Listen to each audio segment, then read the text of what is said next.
the foot that went up there that Parker objected to. Most unlike the England defender. Megson stayed down. Well, he's off. And it could be that Paul Parker follows him.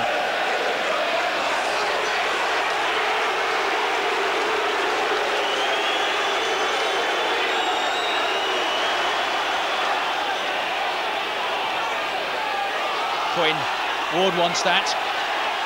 We've already seen him shoot from this sort of distance, and he scored this time.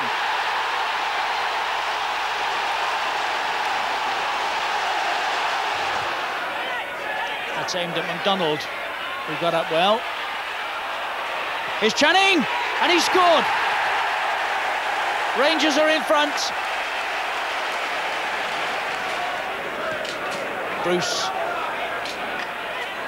Ince, well struck. Well, Seaman didn't see that until late and made a very good job of the save. McClare's in, had to take it quickly, and Seaman again was equal to it.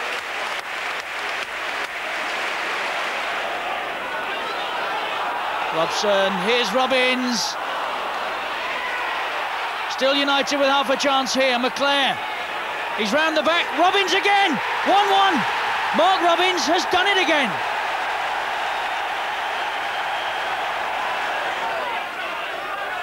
Webb shrugging off Clark's challenge.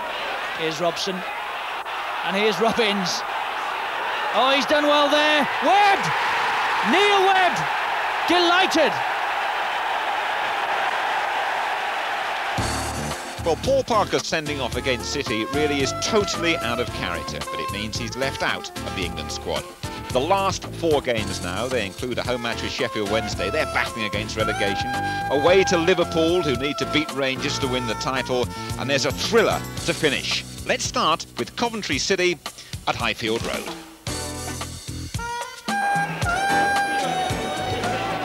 Brian Burrows with the throw for Coventry. There's David Speedie. Looking for Gallagher. Oh, Regis nipped in there. It was intended for David Seaman. Burrows. Speedy jumping, and here's Smith. Yes.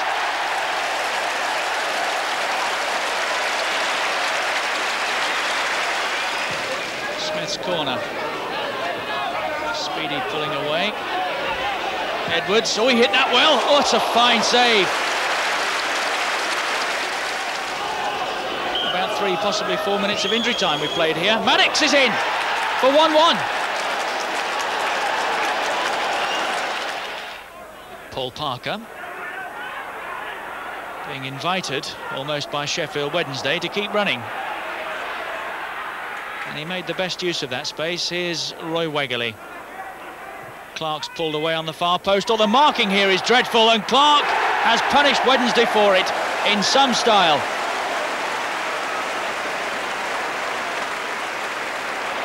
Barnes. And there's some shirt pulling by Barnes on Channing, and the referee lets Justin Channing go. And how he's going here.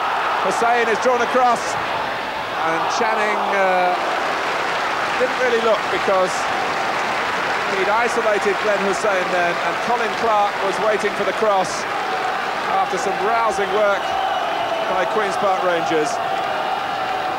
At the end of it, all they have is a corner.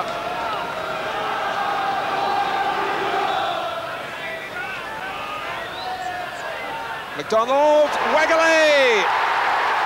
Goal for Queen's Park Rangers. And it has been coming.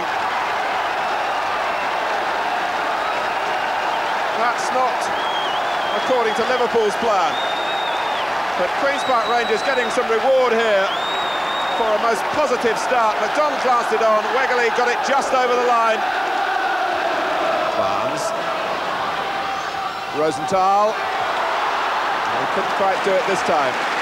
He felt he was being tugged, and certainly there was a fair amount of physical contact in there, but nothing untoward as far as the referee is concerned. Clark. Colin Clark, underside of the bar. Wilkins trying to finish it off and can't. And if Liverpool do recover in this game, that might be the moment where it turned away from Queen's Park Rangers.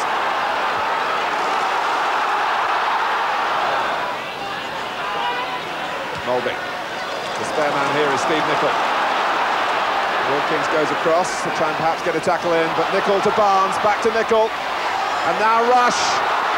Oh, and Seaman was beaten by the power of it.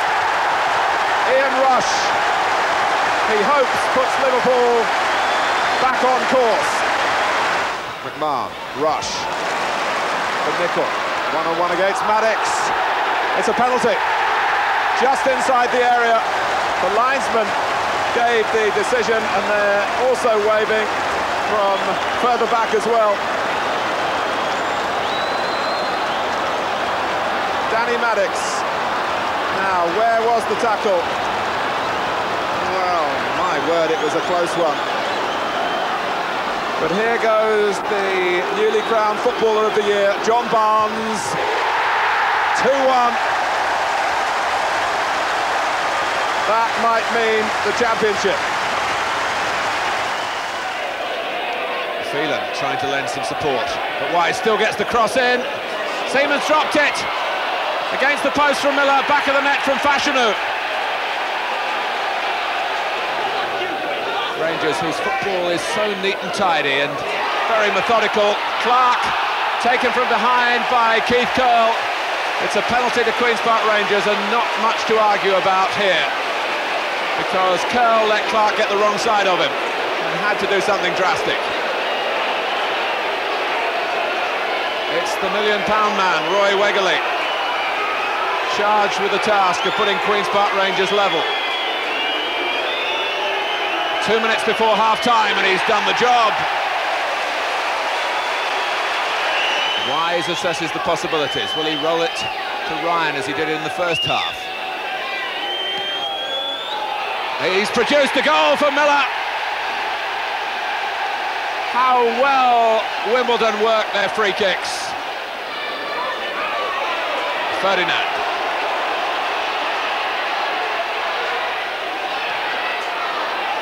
Channing is there. Well, it wasn't the hardest shot he's ever struck goalwards, but it was effective enough.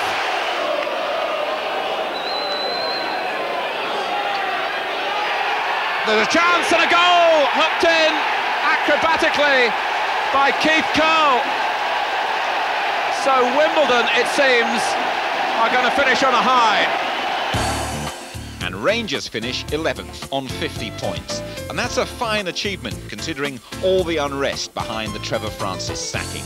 Don Howes instilled his own unique brand of coaching skills, and he's really looking forward to next season.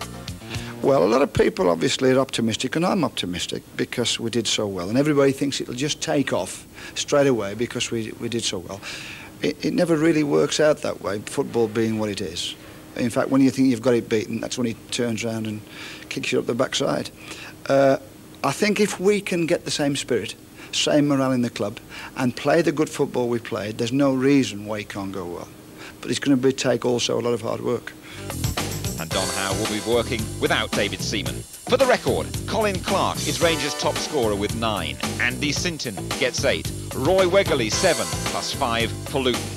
Rangers' goal of the season, though, that goes to Mark Falco. He scored lovely goals against Liverpool and Norwich. But this volley against West London neighbours Chelsea is simply sensational.